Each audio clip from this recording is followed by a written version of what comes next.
So ultimately, nobody has to go to court, right? Do we want to? Well, that's a question where the answer depends, right? So the reason that we as attorneys go to court is it's a tool.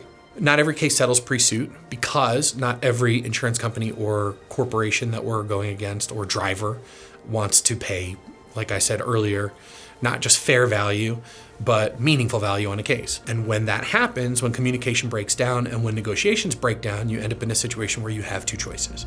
A, you can take off the boxing gloves and walk away, or B, you can take the next step, which is to file a case in litigation. So wrongful death cases are no different in that sense. A wrongful death case, if it doesn't settle for whatever reason, the insurance company undervalues it, a lot of companies are self-insured and they undervalue it. Some of those cases, it's necessary to go to court, to file the case in court, and oftentimes they settle after that, but if not, they go to trial. Despite the fact that we are trial lawyers and we love trying cases, ultimately, it's very rarely ever in the client's best interest to go to trial.